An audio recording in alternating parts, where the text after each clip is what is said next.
Good morning. How are you today? We've got sun. There's going to be more rain, which means more snow in the mountains. Let's take a deep breath. I have my warm fluid here. I'm outdoors under the two mesquites, which is my favorite place to be. It's cold, but it's a desert, so it's not freezing. I think it's about 58. For those of you who are under siege back east in the snow and the wind, we're doing pretty good here in California. So let's start our day with a big deep breath. Okay? Exhale. And inhale slowly. 2, 3, 4. Bringing in the love. 2, hold it. 2, 3, 4. Swirl it around and exhale. 2, 3, 4. Right into Mother Earth, out into space. Feels so good. Maybe when we are done here, you can do a couple more deep breaths. I'm activated today. I'm going to Mexico tomorrow. And it's called San Miguel de Allende. I've never been. The last time I had a ticket to go, it was about 8 years ago. And right before we went to Mexico, 4 days before, there was a kidnapping of an American couple that was about 3 hours from San Miguel de Allende. And my husband canceled our trip. I put up a fight, but he wouldn't relent. He was afraid, and he let fear get him.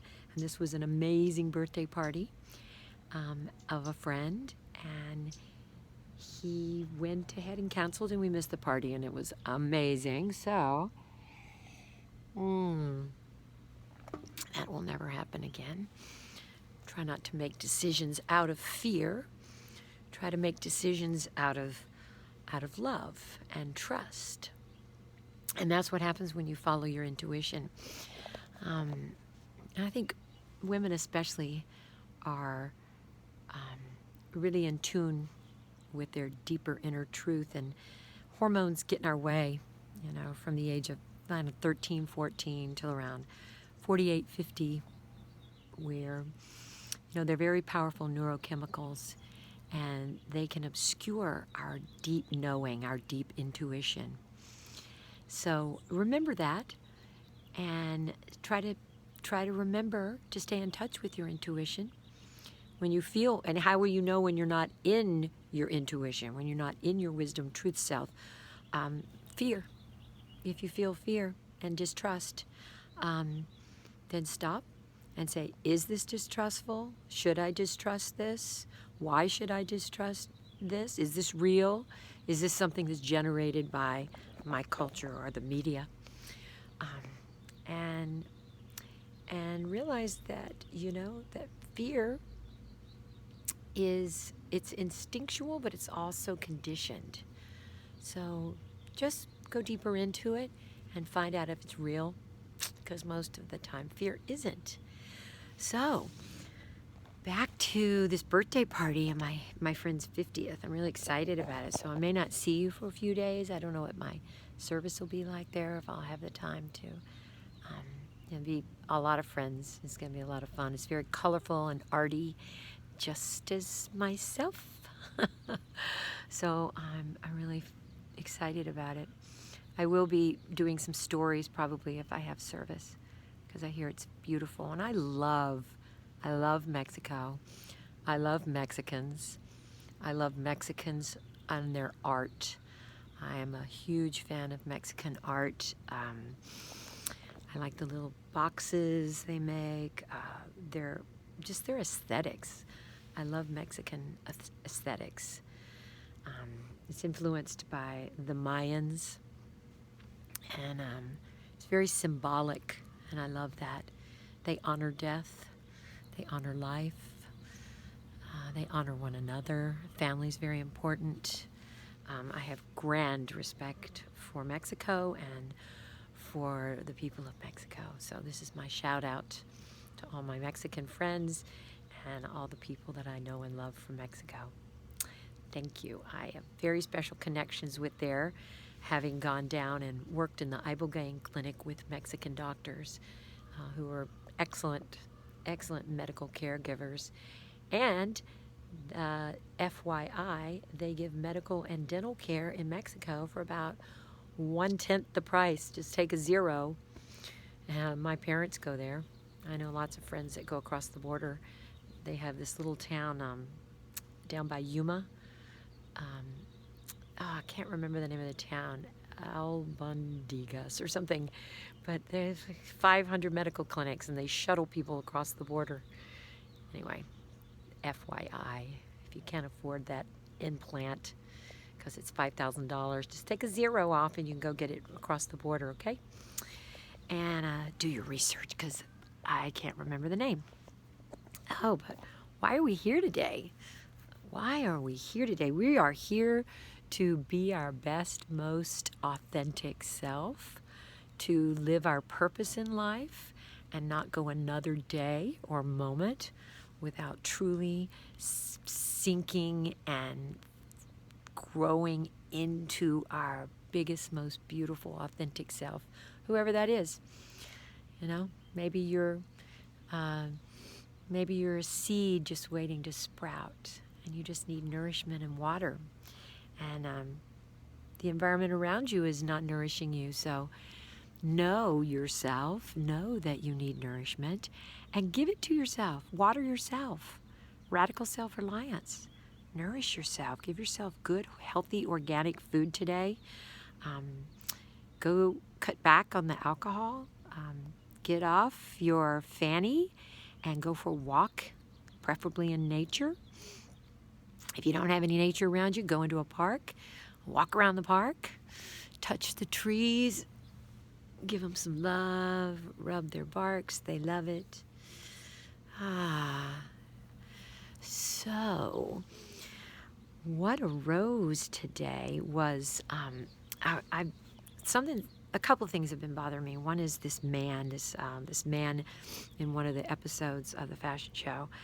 He grabbed me and then he went online, social media, and called me a racist and said that I called him the N-word, which is just a bold-faced lie. I can't even imagine saying that word coming out of my mouth. And, NBC had proof that I didn't. So let's move past that to why would someone lie, okay? Why would someone else try to harm another human in such a way? Don't understand that. So that's been bothering me, that he is allowed to just make up lies about someone and try to take that someone down in a painful, hurtful way, so much so that I got death threats. Why would someone do that? Because they were embarrassed or hurt or angry? Yes, that's a reason, but lying and making up stories about another person is one of the 10 deadly sins. In the Bible, to lie is a sin. In Judaism, it's called Lashon Hara, is to gossip about others. That's actually a sin that is punishable by death, to harm someone based on lies that you spread. And that is a crime in the Jewish tradition. In the Hippocratic Oath, above all, do no harm. In yoga, the first tenet is ahimsa, above all, do no harm. I know I've said this before, but it's because it's still, that seed of me is bothered that people can do this about other people. And I just wish that there was something that would, so there's this parable about this holy man. And down the road from him was this 14-year-old girl, farm girl, who was having sexual relations with with a farm boy who's 16, and she got pregnant and had a baby, and she told her parents that it was the holy man that did it. She didn't want to tell on the farm boy and get him in trouble. So everybody in the village was angry with him, the holy man, And when they came at him, you did this, and all he would say was, is that so? Is that so? Is that so? And she had the baby. The parents came over and gave him the baby and said, this is yours. You need to take care of it. And he did, with love. And all he would say is, you're the father. Is that so? And now you're the caregiver.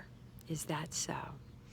After a year, the farm girl admitted that it was the boy over in the next farm, and the parents came back and took the baby and apologized, and the villagers all, they felt bad that they had done that and shunned him and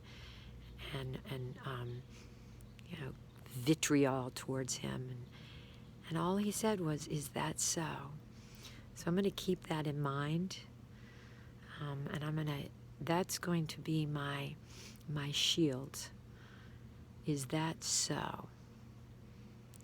So you can remember that. I invite you to remember that.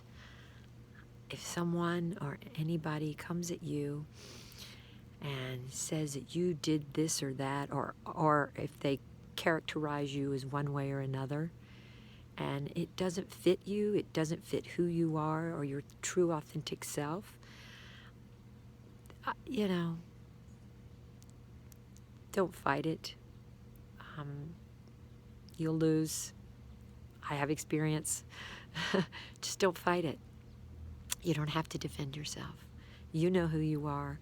You know what you stand for. You know your character, and you know their lack of character. And just repeat, is that so? So that's a really good lesson. And I'm going to practice that. And then tomorrow morning, I'm going to go to Mexico to play and be colorful in a beautiful, arty town. And is there anything else? I always feel like I could hang out with you guys for a long time. And I want you guys to have a wonderful day. If you're not at peace, take some really deep breaths. If something rocks your boat today, if you're hanging on to something, there's always, this too shall pass. Let it move through you. Is that so? So I love you, and have a beautiful day, and stay warm. I just don't want to let you go. I'm having so much fun with you. Mwah. I love you.